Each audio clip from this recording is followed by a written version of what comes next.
I think I end up saying this every single week, but how is Mieruko-chan so good? Why is this show so good? It just does everything so well and so well balanced. It's incredible. But yes, my thoughts on episode 4 of Mieruko-chan. So let's jump into it. Yeah, the show ends up opening up with Miko having some sort of obviously unpleasant dream, and her brother wakes her up standing right above her and really creepy like. It's like, you have an etchy dream and kicks him out.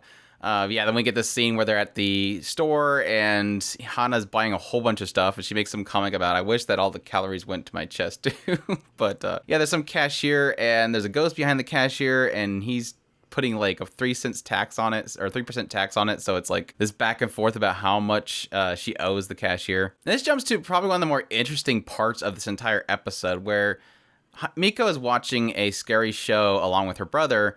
And it's like showing, here's a picture, and it looks like a normal picture of these two enjoying a campsite. But then there's this, if you look in closely in the shadow, there's a ghost, and it was funny because it like cuts to a commercial, and Miko immediately stands up, like panicking on something. And I was trying to figure out, okay, what caused her to stand up? And it was funny because when she comes back to the house, there's 2 midgets underneath the couch. And so I'm like, well, maybe those things scared her to wake her up. And it wasn't until the end of the episode, after the cast and everything, they finally show this scene where, yes, the entire time they're showing this picture and it's zooming on this one spot. There's this other ghost on the other side of the screen that she can only see that's just yelling the entire time, just screaming really loud. And yet she kept her straight face that entire time. But it wasn't that. It was the next scene with the next commercial, and the hands are all over the lady that's selling the products. Like, I knew it was going to be something like that. I kind of imagined it would probably been in the show itself, but I figured, like I said, it was going to be something underneath her or something that was bugging her.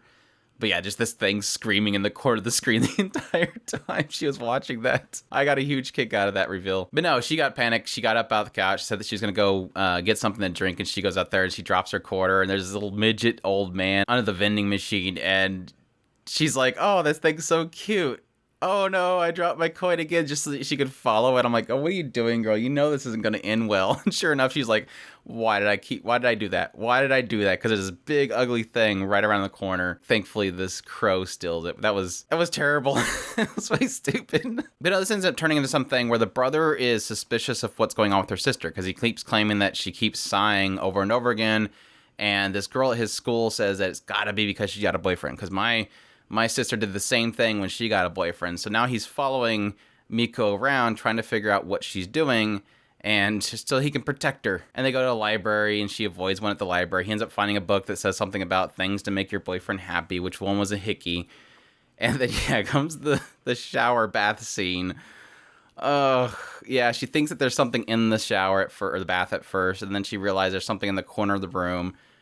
And the brother comes in, trying to find out if she has a hickey, ends up stepping in on her completely naked. But yeah, she's like, no, wait, I will wash your back. Come on, let me wash your back.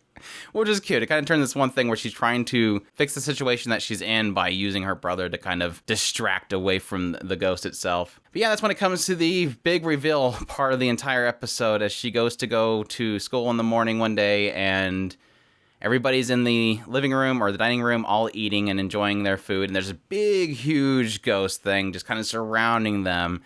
And it's so funny because the entire time the focus is on this big, huge thing, obviously terrifying the heck out of her. And they're talking about, oh, we've seen some pudding in the refrigerator. Make sure you label it. You remember what happened last time? Yeah. Last time when you ate dad ate your pudding and the dad's like, no, why would you bring that up again? Stop. They got in a huge fight apparently a year ago because of the pudding that he ate of hers. And then she goes to leave, and this big ghost thing keeps mentioning pudding.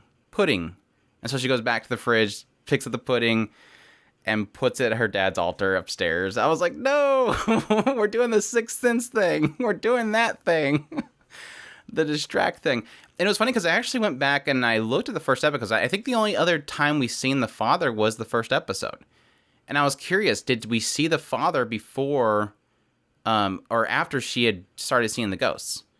And it was funny because they actually, in the first episode, in the morning, she obviously can't see anything, which they actually finally in this episode revealed this thing that she sees outside her window, which again, in the first episode, she looks out the window and the dogs are barking at the trash. and we don't see anything. She doesn't see anything at that time. It wasn't until she like came back later in this episode, it finally showed her look out the window. She said, every morning I pray that I won't see the ghost. And so she opens the curtain and sees it in the trash. And so this is where we finally get that perspective. But in the first episode, it obviously wasn't until the bus scene where she finally started seeing the ghost. But they do show the father before then. But it wasn't until she left the house that morning in the first episode, at the very beginning, that the father pops his head around the corner and, was like, oh, well, have a great day. Oh, crap, I missed her kind of thing.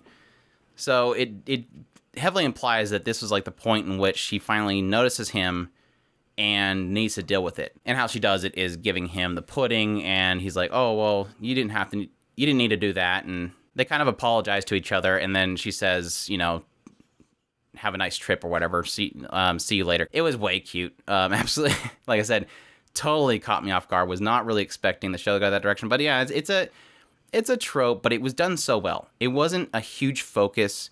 It wasn't something they tried to drive too much out of. They didn't have the father always in the scenes, constantly trying to catch your attention. It was a very subtle, he's in the room, she doesn't quite acknowledge him, and then here's the resolve. It was very well done. Like I said, it wasn't driving too heavily to do some Sixth Sense joke. It wasn't trying too heavily to play off of that trope. It didn't make an entire episode a focus of it, even though technically the draw was, here's the pudding at the very beginning, she puts the pudding in the fridge, and then at the very end she gives the pudding to the father. It does have a sequence, and it is actually planned out, but it's not a focus. And I think because it's not a huge focus, it doesn't play too heavy on the trope to be something that's dumb. Yeah, just really solid execution. This entire episode's like, it's ecchi, it's comedy, it's horror, it's drama, it's just heartbreaking, and it's all done so perfectly well together. So, as usual, I'm still shocked that I'm covering this show on a weekly basis. It's just, this show keeps surprising me every single time that I watch it. So, got a little bit of sight of Julia. She's still not in the group. She's still not being a presence in the show, but I'm sure we'll eventually get to her. But good stuff. Very good stuff. Definitely enjoying it. But yeah, that's my thoughts on episode 4 of Mieruko-chan. Hope you guys enjoyed this video. If you did, leave a like down below. Comment, let me know what you thought of the episode. Subscribe if you haven't already. Share this video if you can. Support us on Patreon if you can. We definitely appreciate everybody that does. And yes, there's a tip button in the description where you can support us directly. And y'all take care.